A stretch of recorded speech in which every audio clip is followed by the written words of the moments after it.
American president ട്രംപിന് മരണഭയം. വിദേശ പര്യടനത്തിനിടെ Trump വിമാനം മാറ്റി യാത്ര ചെയ്തതാണ് ഇത്തരമൊരു അഭ്യൂഹത്തിന് വഴി തുറന്നത്.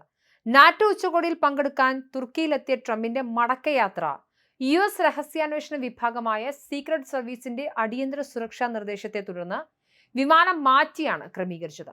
കന്നി വിദേശ പര്യടനത്തിനായി ഉപയോഗിച്ച പുത്തൻ ആഡംബര വിമാനം ഒഴിവാക്കി പഴയ ഔദ്യോഗിക വിമാനമായ എയർഫോഴ്സ് 1 ട്രംപ് തുർക്കിയിൽ നിന്നും മടങ്ങിയത്. ഖത്തർ ഭരണകൂടം ട്രംപിന് സമാനമായി നൽകിയ പുതിയ അത്യാധുനിക വിമാനം സുരക്ഷാ കാരണങ്ങളാൽ യാത്രയ്ക്ക് ഉപയോഗിച്ചില്ല.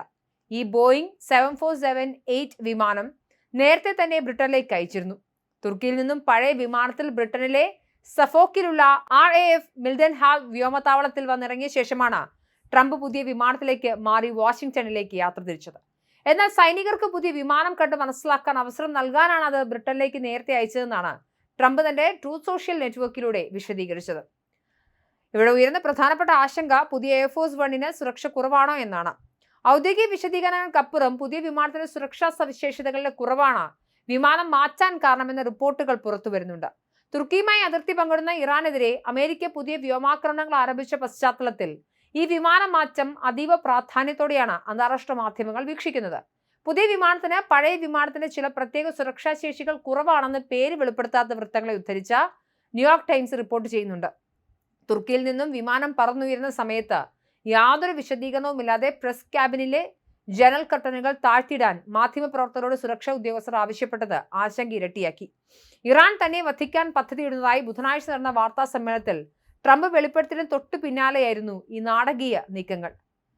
ബുധനാഴ്ച നടന്ന വാർത്താ സമ്മേളനത്തിൽ തനിക്കെതിരെ ഇറാൻ നടത്തുന്ന വധശ്രമത്തെക്കുറിച്ച് ട്രംപ് പരസ്യമായി ആശങ്ക പ്രകടിപ്പിച്ചിരുന്നു.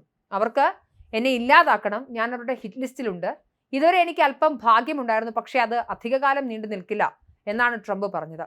കഴിഞ്ഞ ദിവസം ഖമേനിയുടെ ശവസംസ്കാര ചടങ്ങിനിടെ ട്രംപിന് നേരെ കൊലവിളി മുദ്രാവാക്യങ്ങൾ മുഴങ്ങിയിരുന്നു. ടെഹ്റാനിലെ തെരുവുകളിൽ അമേരിക്കൻ ബ്രിട്ടീഷ് പതാകകൾ കത്തിച്ച് പ്രതിഷേധക്കാർ ട്രംപിന്റെ മുഖത്തിന് മുകളിൽ ചുവന്ന വരകൾ വരച്ച പോസ്റ്ററുകൾ എന്തിയാണ് പ്രകടനം നടത്തിയത്.